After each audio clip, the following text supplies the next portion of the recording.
Pokoke kula warai iki sampeyan nak ketemu Allah ben selamat niku kula jamin lah. Nah ilmu kula niku orisinil. Allah niku gak ada adat, gak ada sunnah lah dalam bahasa Quran. Perkara iku ana alamate. Dadi misale ana mendung alamate napa udan. Terus Allah niku nggih damel sistem. Salih waladzi ja'ala syamsa diya awal qamara nura wa qaddarahu manazila li ta'lamu adadas sinina napa wal hisab. Sehingga di sistem itu kita tahu musim hujan itu misalnya musim ini. Kalau musim kemarau ini posisi bintang pas di sini. Sehingga wong Jawa sing goblok lah roh iki musim hujan iki musim kemarau. Kalau ahli hisab, ahli astronomi ngerti kalau matahari di sini berarti musim ini, kalau matahari di sini musim ini. Begitu juga musim panas, musim gugur, macam-macam. Itu kita tahu, itu sunnahnya Allah. Dan itu yang bikin Allah, kita tahu. Tapi sekali ada hujan kok kamu bilang begini, wajar udan deres wong rendeng.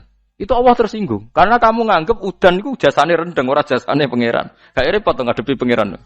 Ya memang begitu. Karena inginnya Allah manusia itu punya dua kecerdasan.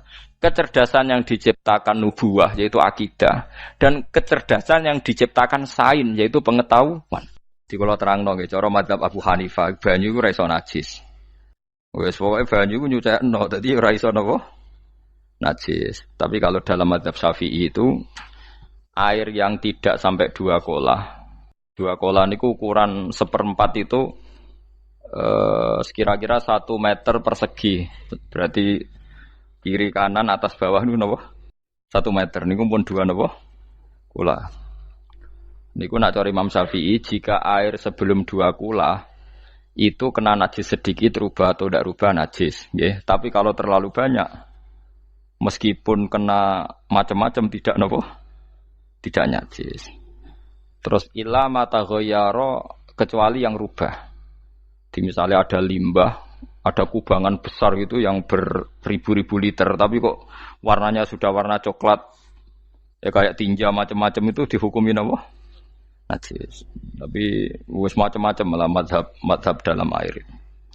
Tapi saya pastikan itu mazhab ulama. Saya pastikan itu mazhab ulama.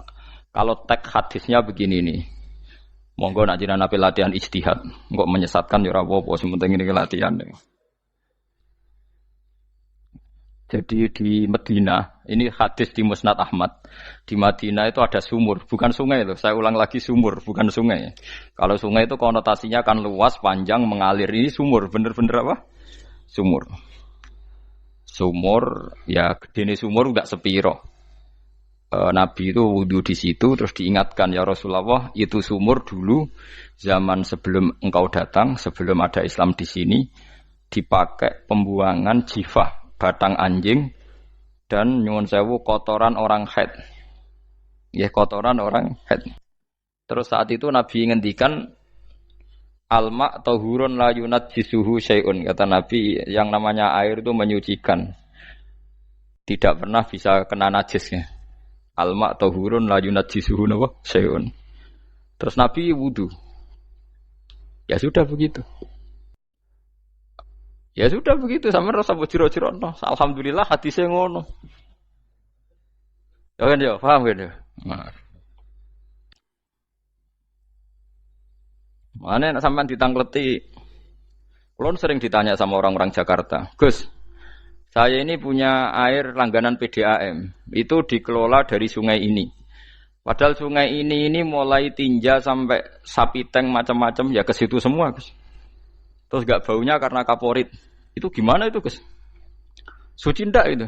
Terus saya tanya, lah kamu pakai ndak? Ya sudah pakai, tapi tetap tanya hukumnya. Itu kan seperti yang di Jakarta itu kan misalnya yang diolah itu kan sungai macam-macam tuh, Gus. Lah itu yang limbah keluarga ya kalau untuk nyuci piring nggak apa-apa. Sapi teng macam-macam kan ke situ juga. Ya kan ya, cara gue istihad nih. Karena kalau menurut Syafi'i, 2 kolah pun tidak ada pengaruhnya kalau terlalu banyak apa?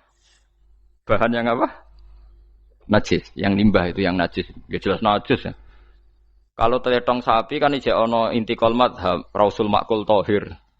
Kotoran hewan suci itu suci. Masih banyak madhab yang mengatakan bahwa kotoran barang suci itu suci, masih bisa intikal. Kalau kotoran manusia itu lebih kriminal, nggak ada madhabnya itu. Jadi kotorane wedhus iku ana ulama sing darani suci, tapi nek kotorane ruhin gak ono. Nah, itu kan repot. Makanya kata sebagian ahli hadis, sebaiknya hadis itu tidak usah diijtihadi, pokoknya Nabi ngendikan begitu gitu. Ya sudah orang terus ya sudah begitu. Paham gitu terus seperti di sini misalnya yang di sini Gajah Wong itu kan atasannya sana mulai kali Code kan wong macam-macam. Mulai wong buang kotor air besar, air kecil kan lewat semua. Macam-macam. Makanya masalah air itu pokoknya sifatnya air itu ma'an tahura, sifatnya air itu mensucikan. Mensucikan itu dua dalam mazhab Syafi'i itu. Air dan tanah. Ya, air dan tanah. Terus sama Abu Hanifah ditambah satu. Ini kalau sampean coba tidak apa-apa, api. Makanya kalau ada boto, coroknya apa mus? Boto ya? Boto bangunan apa? Boto. Itu kan kebanyakan kan kadang kan tipak buahan pletong itu kan ya. Terus dipakai boto. Dicampur-campur, diulet-ulet. Terus jadi apa? Boto. Cara mazhab Syafi'i tetap najis, dipakai masjid tidak bisa karena sebagian bahannya dari apa? Najis. Cara mazhab Hanafi suci karena sudah dibakar. Karena api itu termasuk alat mensucikan. Alasannya Imam Abu Hanifah, orang yang fasik-fasik itu nanti disucikan pakai api neraka. Berarti api itu bagian dari alat mensucikan. Jadi misalnya Ruhin mau sholat dibakar, sholat suci itu. Karena api itu mensucikan. Buktinya orang-orang yang masuk neraka nanti sebelum masuk surga kalanya kan disucikan dengan api. Mana ada di neraka disucikan pakai air. Artinya kalau ada batu bata itu yang dipakai dari najis ya kemudian dibakar, itu berarti cara mazhab Hanafi suci. Alhamdulillah tuh. Jadi kita bikin masjid nyaman karena bahannya dianggap apa? Suci. Lewat apa? Lewat apa? Api tadi dia dibakar. Tapi yang ngeri ya. Nggih. Ben sampean ngerti mazhab gitu. Terus saya memang tak niati setiap saya ngaji entah 1 2 tak sisipkan hukum fikih karena fikih ini yang kita alami keseharian. Nggih, fikih ini yang kita alami napa? Keseharian. Makanya saya minta teks hadis tadi jangan rubah. Pokoknya ada sumur loh tidak sungai. Sumur itu kan airnya tenang, tidak ngalir. Nyatanya Rasulullah sudah dilapuri. Ini batang-batang anjing dan bekas orang-orang haid, kotoran haid itu dibuang di situ ya Rasulullah. Terus Nabi menjawab, alma la yunajjis alma utahurun la yunajjisuhu syai'un. Terus orang-orang Syafi'iyah mentahmilkan dalam bahasa ijtihad itu dianggap itu mungkin sumurnya terlalu besar dan airnya terlalu apa? Banyak sehingga kotoran-kotoran itu tidak merubah warna.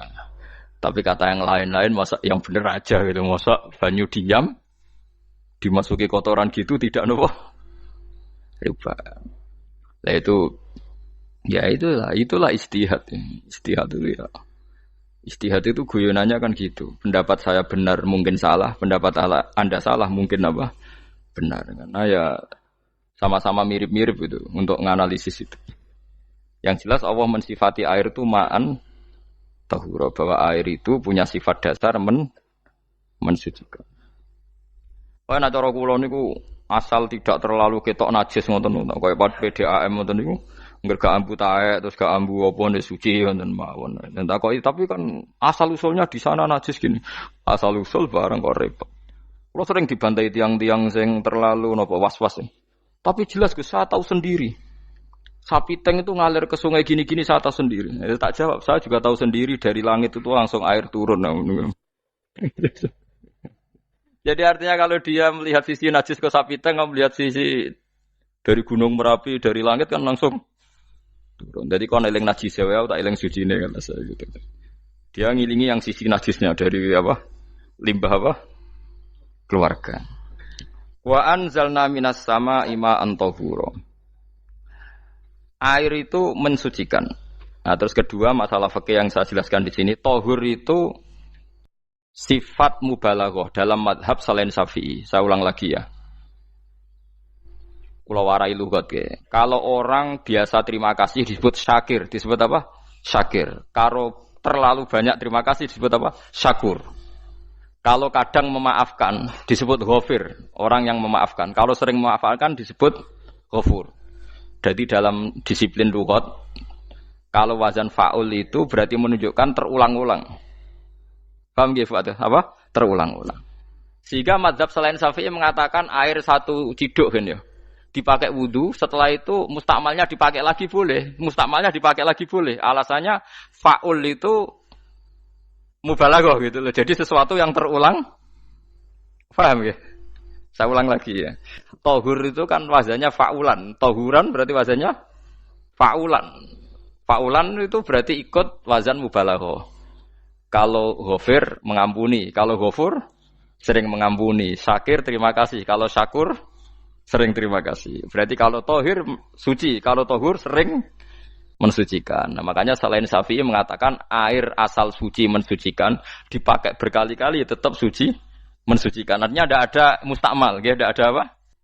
Tapi kalau dalam mazhab kita kan sekali bekas wudu mustakmal, bekas junub mustakmal karena sudah pernah dipakai sesuci. Nah itu mazhab kita. Mazhab Syafi'i. Sama nanut di soalnya kalau cerita sama nak kedesek nggih nganggo sing gampang mawon. Jadi gampang kan.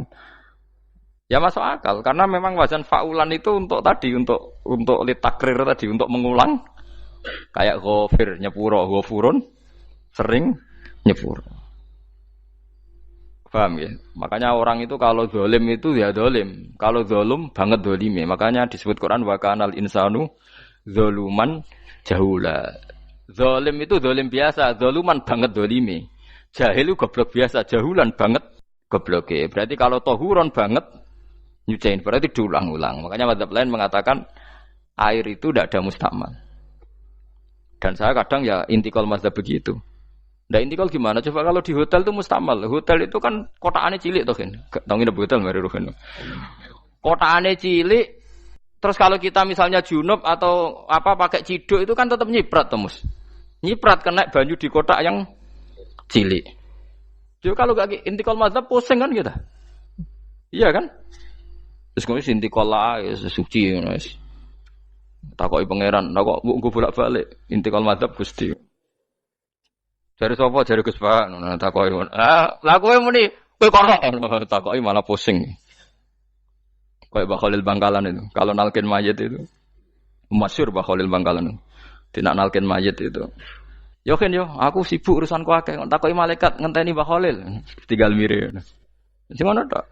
Nalkin meneh. Ya jiyo, soe nak takoki malaikat marbuka manabiuka ngenteni ketuane. Maksudnya ngenteni dekne. Ya sudah ditinggalin. Ya orang ditakoki wong dekne orang kabudut. Pokoke diwarai kabeh. Nah, terakhir beliau rodok modern. Ngenteni ketua rombongan jadi nanti yang jawab itu ketua rombongan. Tapi aja tiru kan ngomong takoki malaikat ngentosi Gus Pak. Aku teko tutuki mawon Gusti. Tuan. Yakin mugorokin ngomong ngoten kula ngomong kan nangkir. Kamu tahu kan tugas standar Anda apa? Ya tugas standarnya mungkin nangkir nutuki Gus. Biasa wae. Biasa nutuki takkan apa? Nah itu mungkin bagian guyone wali ku jek mungkin. Kadang orang itu engkar ndak bisa. Yaitu tadi piye wae resmi teknya Allah tu yaumana kullu unasim bi imamihim. Nanti manusia dipanggil itu per ketuanya. Bukan per individu kesuwen. Jadi ada teori itu yang mungkin benar. Teori itu yang mungkin benar karena kita nanti di mahsyar juga dipanggil ketuanya dulu. Jadi ya ma'asyarus Syafi'iyah, terus Imam Syafi'i disuruh maju ya ma'asyarul Malikiyah. Karena ketua ini nanti yang menciptakan mazhab. Karena ada pepatah an-nasu ala dini mulukihim. Manusia itu ngikuti tradisi ketuanya. Lagi coba orang Indonesia mbok bodoh, mbok ora, mbok pinter, mbok ora ngger Abu Bakar ya radhiyallahu anhu. Coba kalau tradisinya Syiah, mungkin Abu Bakar laknatullah alaih kan gitu. Ya kita tidak tahu begitu. Akhirnya kita ketiban apik karena menghormati apa? Sahabat. Artinya ketua itu penting, menciptakan suasana ketua itu penting. Coba kalau tanpa ketua, mungkin kita tidak punya tradisi. Makanya yang dipanggil itu ketuanya. Paham? Makanya sampean milih ketua itu yang benar. Setidaknya orang ikhlas. Misalnya rapati bener, penting ini ikhlas.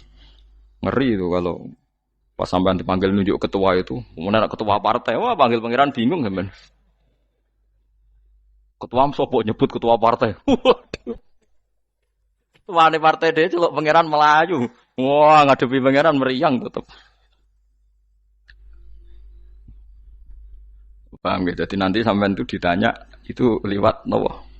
Lewat nopo? Ketua. Terus ketua nanti itu ngecek ada nur yang dipakai alamat dia ngikutin tidak. Nah, yang paling ngeri ya termasuk Rasulullah. Rasulullah itu nanti pakai standar itu. Inna umati yut'auna yaumal qiyamati hurran muhajjalin min atharil wudu. Itu kan ada tanya jawab sama sahabat. Kata Rasulullah, kamu tidak usah khawatir kalau saya meninggal. Meninggal saya itu baik. Hayati khairun lakum wa mamati khairun lakum. Saya hidup di antara kalian ya baik, setelah saya meninggal juga baik. Ya Nabi ya unik. Amma hayati fali asunna lakum as-sunan. Kalau saya masih hidup, berarti saya bisa meneladani kamu melakukan beberapa sunnah, beberapa tradisi. Sunnah itu tradisi. Jadi orang kudu artinya sunnah itu wajib atau sunat.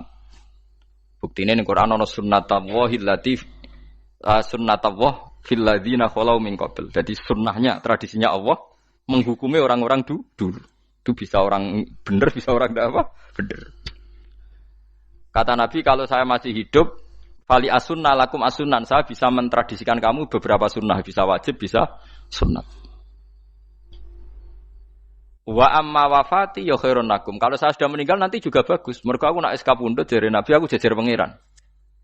Dadi nak roh kowe apik, saya muji Allah, nak roh kowe elek langsung saya minta ampunan kepada Allah. Dan semua umatku nanti diampuni. Terus Nabi mulai menangis, tapi ada beberapa masalah. Ketika orang-orang itu ternyata umatku, mau saya ajak ke surga, kata Tuhan, kata Allah, innahum qad ahdatsu ba'dak. Mereka ini bikin aturan aneh-aneh setelah kamu Muhammad. Terus Pak aku suhkon ya sudah kalau gitu tak tinggal ke surga, tidak ikut masuk surga. Nah kemudian ulama berdebat ahdatsu itu apa? So, ada yang itu bid'ah gitu, macam-macam. Kalau ulama Sunni ahdatsu itu ya bid'ah ibadah mahdhah. Jadi misalnya orang melakukan sholat zuhur kok 6 rakaat itu kan wong nganggur papat wis kesel kok malah muni 6 itu loh. Utawa zuhur kok mau 3 rakaat itu kan ya itu bid'ah. Karena ibadah mahdhah. Tapi kalau masalah sosial itu fleksibel.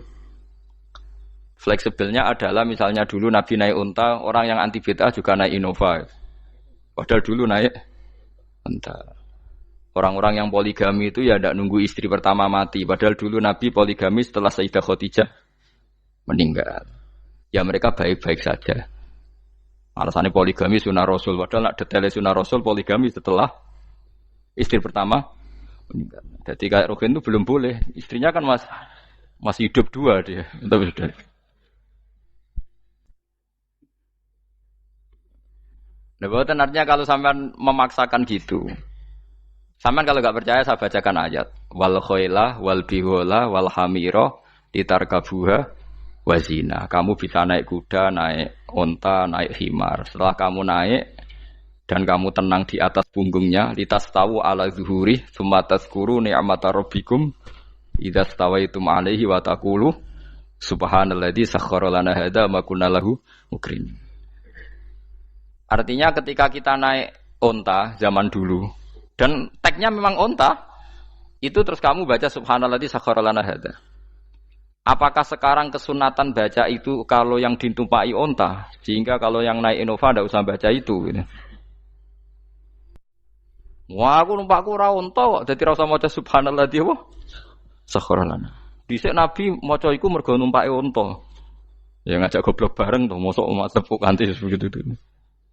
Makanya sensitif, bakas bid'ah ndak itu sensitif, tidak usah dibahas, biasa saja. Nek senak ra cocok ya diem aja. Sudah, sebenarnya ra cocok kalau sampai ngelakoni tapi tidak usah komentar karena jelimet. Saya pernah ditelepon orang, dimaki-maki. Orang Sidoarjo. Padahal wong Jawa Timur, ya aneh. Kan ada orang matur Rasulullah namanya Abdullah bin Amr. Ya Rasulullah, saya ini kuat kuat puasa terus. Kata Nabi jangan puasa 1 bulan 3 hari saja itu sama dengan 1 bulan penuh karena 1 puasa sama dengan 10. Masih balelo terus termasuk menyangkut Quran. Ya Rasulullah saya ini tiap hari khatam Quran jangan 1 bulan sekali saja baru khatam. Enggak ya Rasulullah saya ini ingin sering khataman. Ya sudah kalau gitu seminggu sekali sab'a layal. Saya lebih kuat ya Rasulullah 3 hari. 3 hari saja khatam sekali. Iqra'hu fi salasin kata Nabi. Ya Rasulullah saya lebih kuat ketimbang itu. Tidak ada yang lebih baik ketimbang itu kata Nabi. Kemudian orang itu anti semaan karena semaan itu kan 1 hari khatam. Paham ya? Maksudnya hadis tadi yang di Bukhari dipakai dalil anti apa? Semaan karena semaan itu 1 hari apa?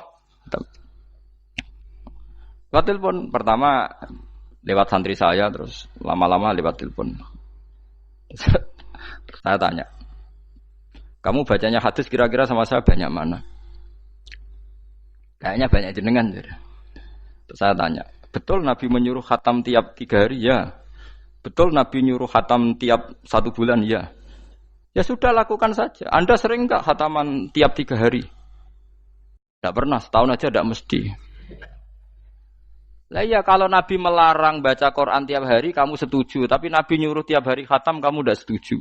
Enggak apa-apa, kamu anti semaan enggak apa-apa, tapi lakukan perintah Nabi tiap 3 hari khatam. Menang deh. Lah itu maksud saya. Anda tidak apa-apa milah-milah bid'ah sesuai versi Anda, pemahaman Anda, tapi yang fair. Kalau Anda anti semaan ya harus tiap 3 hari khatam karena dawuh Nabi iqra'hu fi kulli salasin. Tidak juga kan mereka juga orang yang enggak jarang baca. Jarang baca apa? Lah itu enggak fairnya di situ. Makanya dia biasa mawon, cuman semaan apal Quran wis semaan. Nah, apal Quran ya wiridan, malah lucu to apal Quran kok semaan. Ya yes, ngono ae arapal ya nyemak kan kok kesel dimulai. Jadi bang nyemak sampai gremeng. Bariku mangan entek akeh kan malah lucu. Wong nyemak yo do kurang ajar. Jajal kok nyemak kifa delok ngarep mbek guri tok. Gres kebar ya wis.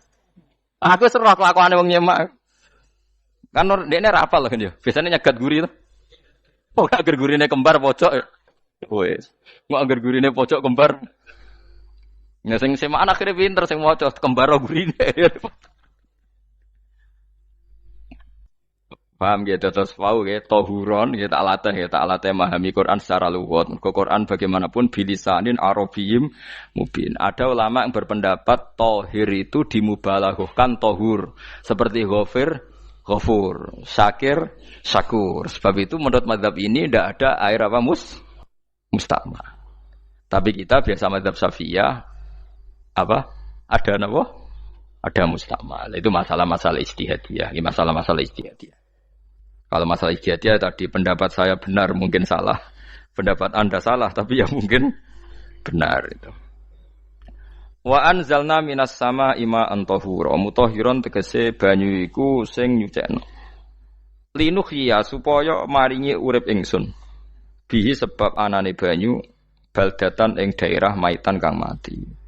Jadi istilah resmine pangeran yo aku nak nguripno bumi iku yo nganggo lantaran banyu. Dadi aja mbok soal pangeran kok butuh lantaran. Waduh repot. Mung Qur'ane pangeran dhewe istilahno aku nak nguripno bumi lewat lantaran banyu. Ya rasa mbok jurok-jurokno. Pangeran kok butuh lantaran. Lah lantaran lah ya iso, tapi nek Allah nganggo lantaran ya oleh ya aja terus Allah kok nganggo wasilah. Wah ya malah kacau. Ora usah ngono-ngono, ora usah mikir. Pokoke Qur'an diwaca ora usah dipikir, pun iman nonton mawon kok repot. Iman kok napa? Kok repot. Linuhya supaya ngurip-ngurip sapa ingsun bi sebab banyu baldatan ing negara atau daerah maitan kang mati. Jadi sampean jangan mengatakan kalau Allah untuk menghidupkan bumi butuh air ya keliru. Allah itu tidak butuh apa-apa, nggih. Allah itu tidak butuh apa-apa. Tapi kalau Allah punya sunnah, punya adat menghidupkan bumi itu pakai air, ya Allah jangan kamu atur. Kira pangeran kok ngatur. Itu kan ada cerita di kitab-kitab itu termasuk di Ihya itu. Nabi Musa itu sok dekat Allah. Jadi enggak mau mimik obat. Membuktikan bahwa Allah itu tidak butuh wasilah. Aqaqir itu maknanya obat-obatan yang dari herbal itu bahasa Arabnya apa? Al-aqaqir. Dia setiap konsultasi sama dokter disuruh minum herbal itu. Enggak mau dia. Enggak, saya akan disembuhkan Allah langsung, enggak usah lewat obat apa herbal katanya. Tiap dokter ditanya jawabannya sama. Oh, dokter goblok. Kamu belum tahu ya kalau Allah itu tidak butuh wasilah. Malah marah-marah dia tuh. Akhirnya dia konsultasi langsung ke Tuhan. Apa betul ya Allah saya butuh minum akokir? Terus, lah kata dokter gimana? Karena herbal itu fungsinya gini-gini. Terus, saya Musa, sing gawe fungsi herbal ngono iku sapa? Nggih jenengan. Lah yo aku gawe fungsine ngono kowe ngombe kok ora gelem. Sing gawe iku ya aku. Jadi sing gawe bodrek ku nak kowe ngeluh, bodrek mandi sing gawe ku ya pangeran, rumangsamu sapa? Sing gawe ruhe nak bar kelon lega ya pangeran. Mangsamu sapa? Omane bojone ayu kan. Ah, sing wis pangeran ora usah aku isin gengsi, ora usah ngono. Kalau muni elek dibanding bojone ning swarga, nek ning dunya ya ayu, nguruhin ya diselera kok udarane. Paham gitu terus itu masalah yang enggak akan selesai ila yaumil qiyamah. Jadi ada cara pandang langsung Allah itu ya bisa. Tapi misalnya ada sunnatullah ya jangan kamu tentang. Termasuk Nabi Musa akhirnya Nabi Musa mau minum. Setelah minum sembuh. Terus ketika sembuh diberitahu Allah, memangnya kenapa kalau minum obat itu? Obat itu ada khasiatnya yang bikin juga Allah. Kok kamu hindari itu alasannya apa? Wong yang bikin juga Allah. Makanya kalau kamu percaya wasilah, kalau terpaksa percaya, kamu harus yakin bahwa nomor satu adalah Allah Subhanahu wa Ta'ala. Kalau kamu takut orang itu syirik, ya gak apa-apa, kamu lawan, harus kamu lawan. Memang selera kamu begitu. Kamu harus tidak usah ikut pakai, wong kamu khawatir, tidak apa-apa. Jadi sing khawatir syirik, ora usah nganggo ali-ali, ora usah nganggo ake. Tapi sing seneng dagangan, ya nganggo. Ora usah jimat-jimatan, ini hati napa booming ngoten mawon niati dagangan. Kulo nu akeh larang sedurunge rame-rame akeh. Barang akeh kerame terus mboten kula nggo. Wah, darani murah repot. Nggih kula mboten sombong. Dulu akehnya bapak itu zaman Bapak Sugeng tuh pernah ditawar ditukar mobil. Zaman itu mobilnya harga 60 juta. Dan itu wasiat Bapak untuk saya.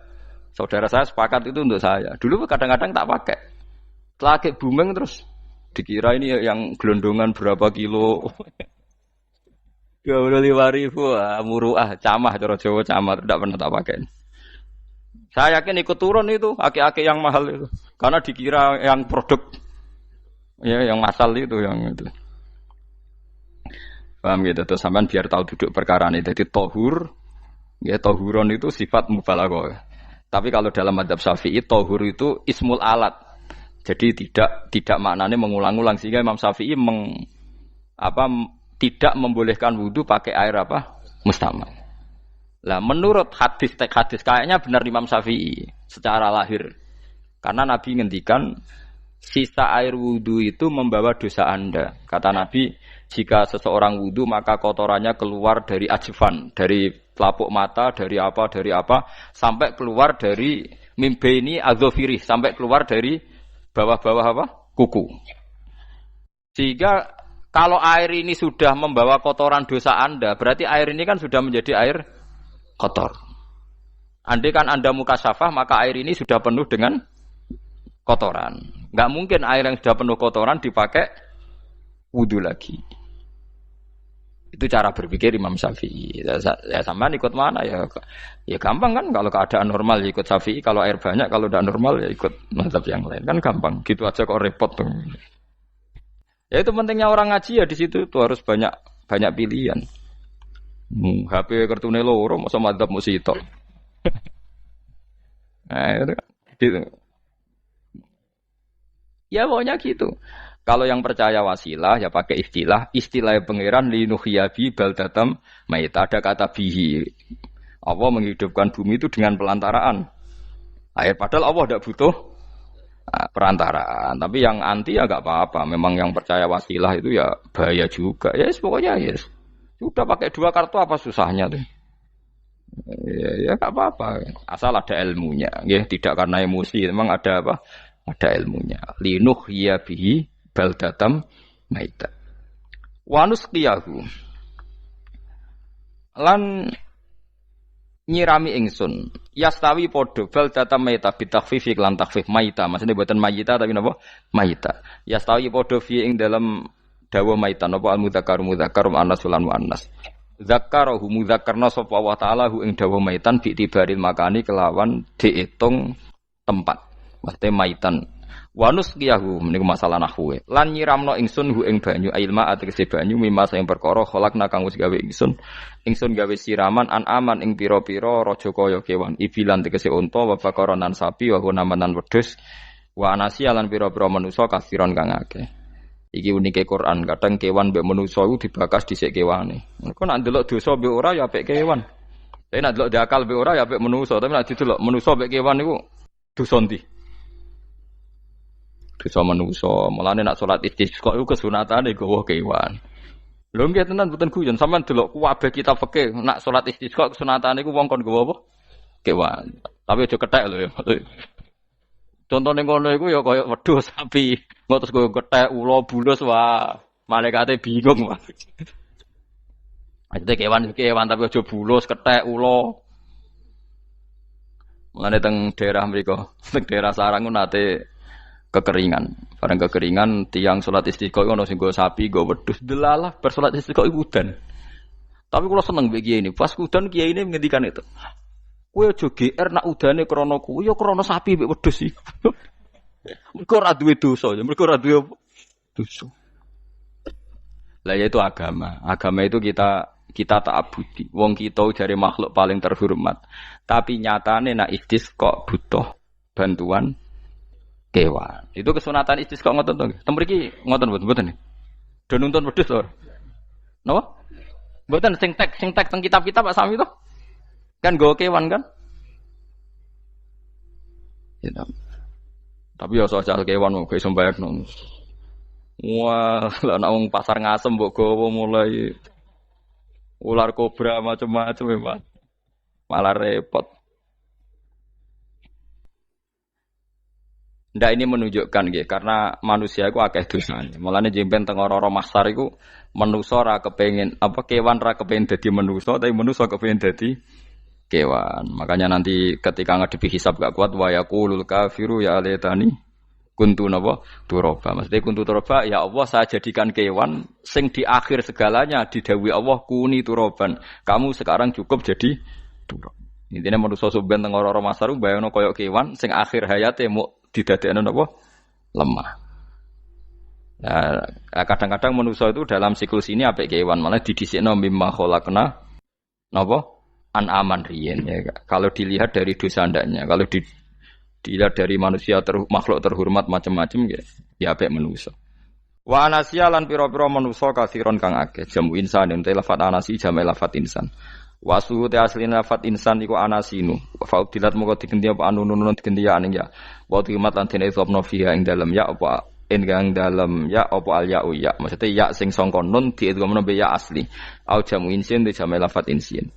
Walaqad tasarrafna lan teman-teman molak-malik ingsun to mutar-muter ingsun.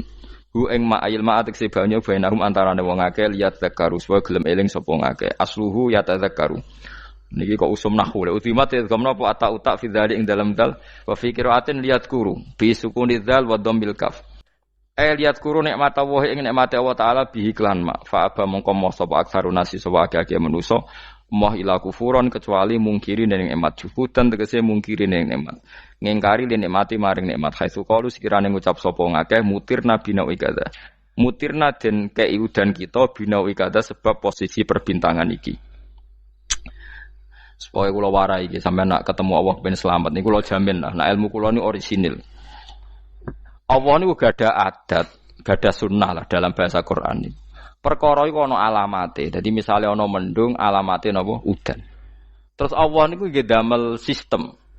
Misale huwallazi ja'ala syamsa diya awal qamara nura wa qaddarahu manazila li ta'lamu adadas sinina napa wal hisab. Sehingga di sistem itu kita tahu musim hujan itu misalnya musim ini. Kalau musim kemarau ini posisi bintang pas di sini. Sehingga wong Jawa sing goblok lah roh iki musim hujan iki musim kemarau. Kalau ahli hisab, ahli astronomi ngerti kalau matahari di sini berarti musim ini, kalau matahari di sini musim ini. Begitu juga musim panas, musim gugur macam-macam.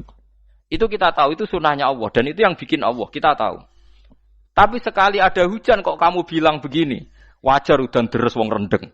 Itu Allah tersinggung karena kamu nganggep udan itu jasane rendeng, ora jasane pangeran. Gak repot to ngadepi pangeran. Ya memang begitu. Karena inginnya Allah manusia itu punya dua kecerdasan. Kecerdasan yang diciptakan nubuwah yaitu akidah dan kecerdasan yang diciptakan sains yaitu pengetahuan. Itu inginnya Allah.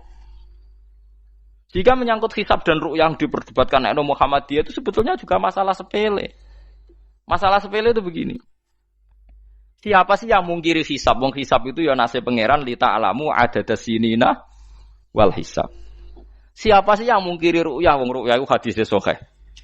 Yasumu li ru'yati wa aftiru li ru'yati. Fa in humma 'alaikum fa'akmilu iddata sa'ban salasina yauman. Jika kamu ragu ya ikmal. Ikmal itu menjadi 30 hari. Sekarang sampean saya tanya, ikmal 30 hari itu dari hisab apa ru'yah? Hisab kan namanya ikmal itu pakai saiki wis 29, nak kepen ikmal 30. Lho ikmal itu ru'yah ta hisab? Hisab. Jadi apa susahnya sih pakai dua ilmu itu? Tapi sekarang jadi politik identitas. Pokoknya kalau ru'yah itu NU, kalau hisab itu Muhammadiyah. Terus dijak goblok bareng kan gitu. Mulane susah jadi ulama itu. Mergo dijak goblok nih. Ya sama seperti kunut ndak kunut. Saya Muhammadiyah itu lahir tahun 1912, NU 1926. Orang tahu semua sebelum itu zaman Madzhabul Arba'ah Abu Hanifah itu ndak kunut. Imam Syafi'i kunut. Terus kamu bilang Syafi'i NU Abu Hanifah Muhammadiyah. Memangnya Imam Syafi'i tahu Rois Am? Jadi kita yang ulama itu biasa saja karena melihat Imam Syafi'i itu kunut, Abu Hanifah tidak kunut. Tahu-tahu sekarang jadi politik identitas kalau kunut itu NU tidak kunut Muhammadiyah. Memangnya Imam Syafi'i tahu dadi Rois Am ning PBNU sing liwat ahwa kan mboten ate. Jadi kalau ulama itu lebih sederhana cara berpikir. Ya sudah, hisab itu ilmunya Allah, ru'yah ilmunya Allah.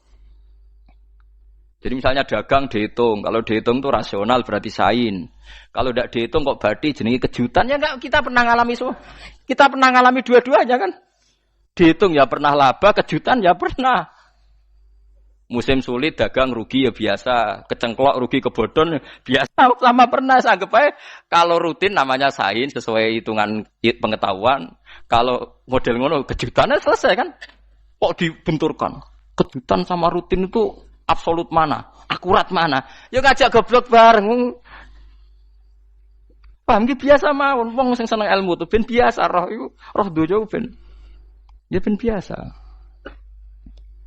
Nah sekarang itu usum, anti ilmu itu usum. Yang usum sekarang itu politik nopo identitas. Kalau batik wong Yogyo, wah batik nasional berarti orang batik wong Indonesia, anak batik ra wong Indonesia.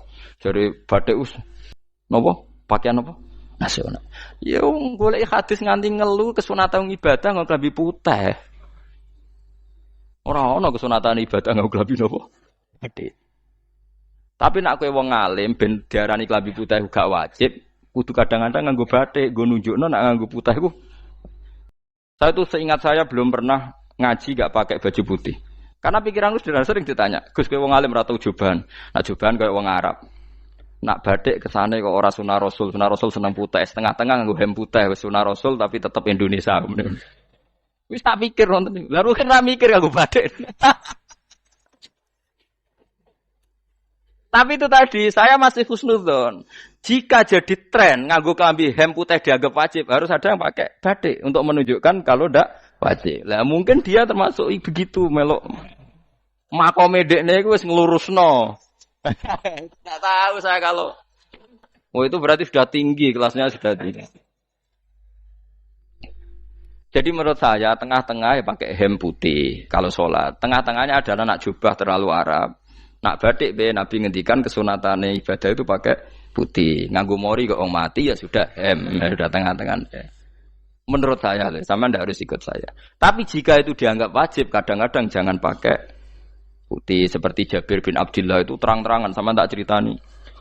Dulu ketika Jabir bin Abdullah sahabat yang terkenal itu Jabir itu termasuk minas sabiqin al-awwalin itu. Jabir itu sholat di masjid itu bajunya dicopot.